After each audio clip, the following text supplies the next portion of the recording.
Vous êtes-vous déjà demandé comment mouraient les hommes les plus aimés d'Allah? Pas des gens ordinaires comme vous et moi, mais ces grands compagnons à qui le prophète, paix et bénédiction sur lui, avait annoncé le paradis de son vivant. Comment se sont passés leurs derniers instants? Comment la mort les a-t-elle trouvés? Ont-ils eu peur? Ont-ils pleuré? Ou attendaient-ils leur Seigneur dans une paix absolue?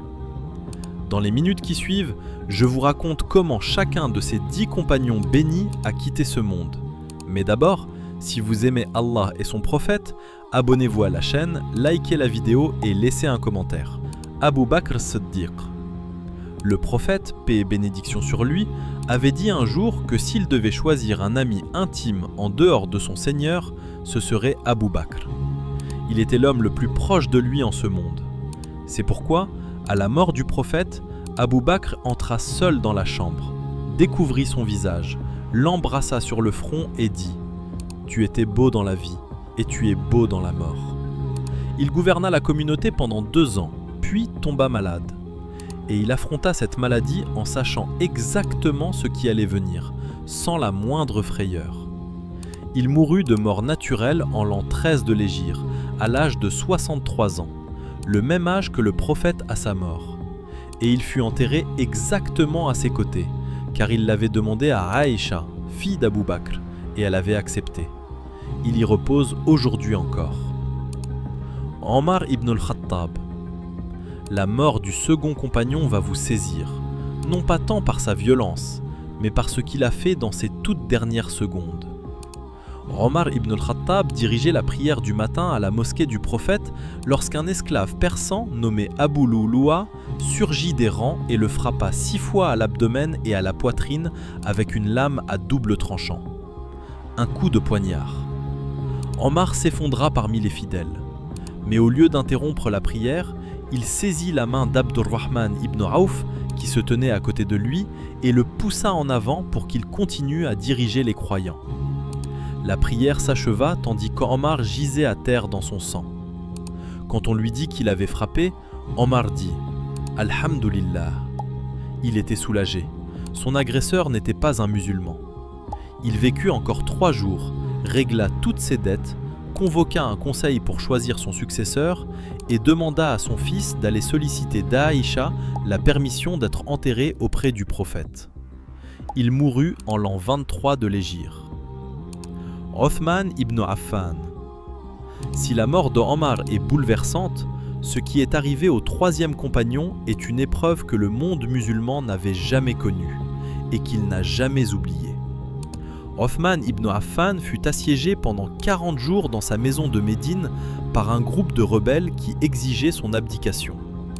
Il avait les moyens d'appeler des soutiens et de mettre fin à cette situation par la force, mais il refusa, parce qu'il ne pouvait pas supporter qu'une seule goutte de sang musulman soit versée pour le protéger. Le dernier jour, il était seul, en état de jeûne, avec devant lui un Coran ouvert. Les insurgés escaladèrent les murs et s'introduisirent par les fenêtres. Ils l'attaquèrent pendant qu'il récitait les versets divins. Son sang se répandit sur les pages du Coran qu'il tenait entre ses mains. Sa femme, Naïla bint al-Farafisa, accourut pour le protéger et plaça ses mains entre lui et les épées, et perdit ses doigts à cet instant.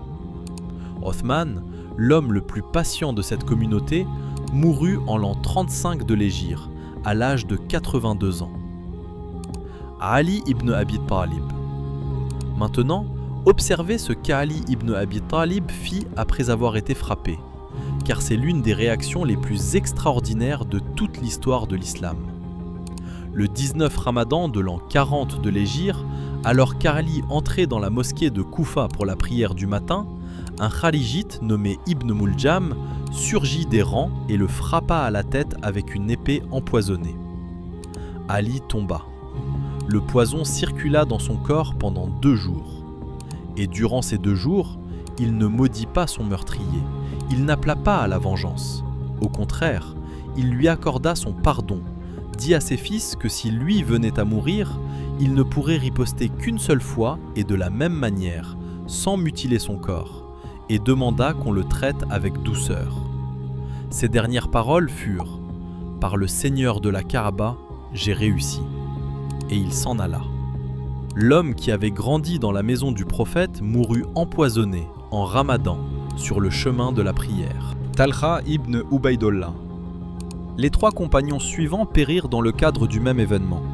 Et la mort de Talha ibn Ubaydullah est l'une des trahisons les plus douloureuses de cette liste. Le prophète, paix et manque sur lui, avait dit de lui « Celui qui veut voir un martyr marcher sur la terre, qu'il regarde Talha ». Il l'avait déjà prouvé à Uhud. En une seule après-midi, il avait reçu plus de 70 blessures en protégeant le prophète de son propre corps, perdant définitivement l'usage de sa main droite. Mais lors de la bataille du Chameau, en l'an 36 de l'Hégire, après qu'on lui eut rappelé un hadith, il décida de se retirer du combat. Il fit demi-tour et commença à s'éloigner du champ de bataille. Alors qu'il partait, quelqu'un de son propre camp lui décocha une flèche dans la jambe, lui sectionnant l'artère. Talha mourut sur son cheval, vidé de son sang, et quand Ali trouva son corps, il pleura à ses côtés. Zubair ibn al-Awwam. Le 6e compagnon mourut ce même jour, dans des circonstances encore plus déchirantes. Al-Zubair ibn al-Awwam était le cousin germain du prophète, pardon, et l'homme à qui ce dernier avait accordé le titre le plus noble. Le prophète avait dit « Chaque prophète a un disciple pur et loyal. Le mien, c'est Al-Zubair. » Lors de la bataille du Chameau, après qu'Ali lui eut rappelé une parole du prophète, il se retira lui aussi. Il s'éloigna du combat et s'arrêta dans un vallon pour accomplir la prière.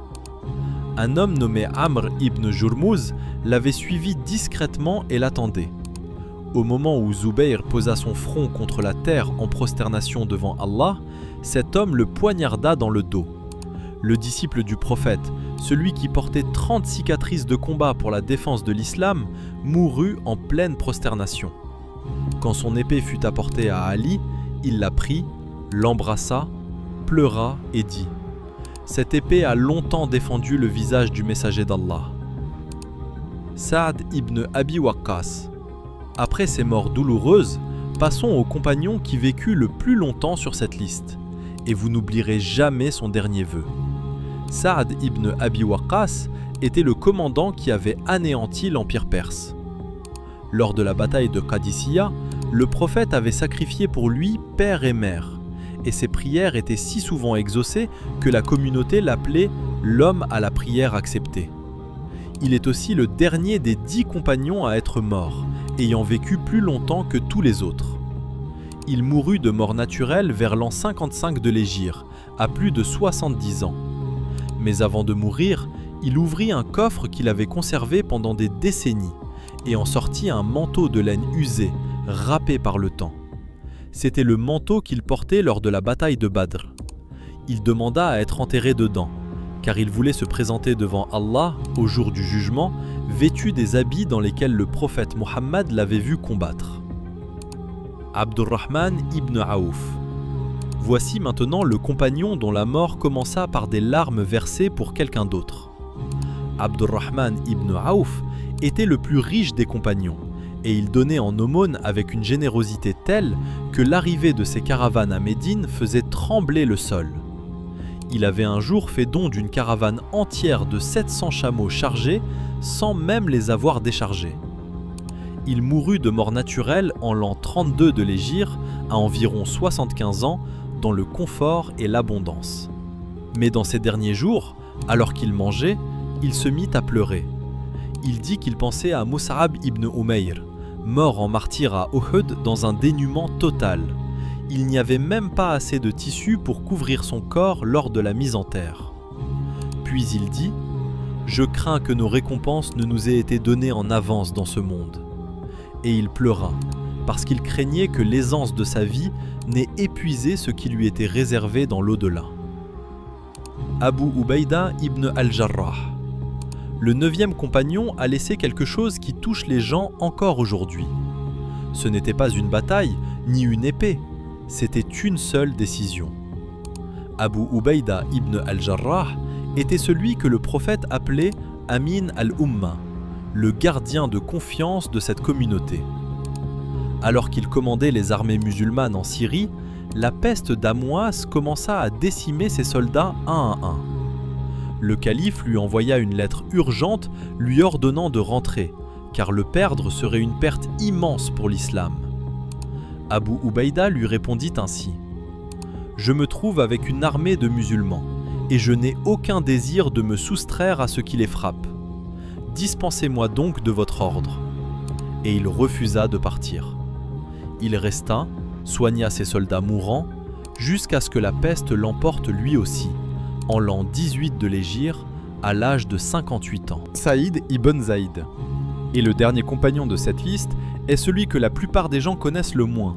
Pourtant, son histoire renferme quelque chose qui va vous surprendre. Saïd ibn Zaïd fut le témoin de la plus grande conversion de l'histoire de l'islam. Car lorsque Omar ibn al-Khattab franchit sa porte, épée à la main, avec l'intention de s'en prendre au prophète, c'est la maison de Saïd, le sang de sa femme et une page du Coran qui brisèrent Omar et le conduisirent à l'islam. Saïd porta cet instant dans le silence pour le reste de sa vie, connu pour sa foi, sa justice et son intégrité. Lorsqu'une femme l'accusa faussement d'avoir volé ses terres, il leva simplement les mains et fit une supplication. La femme perdit la vue et mourut dans ces mêmes terres, exactement comme il l'avait invoqué. Il mourut de mort naturelle vers l'an 51 de l'Hégire, à environ 70 ans. Et c'est son ami proche, Saad ibn Abi Waqqas, qui lava son corps et le descendit lui-même dans sa tombe. Ainsi s'achève l'histoire du dernier de ces 10 grands hommes.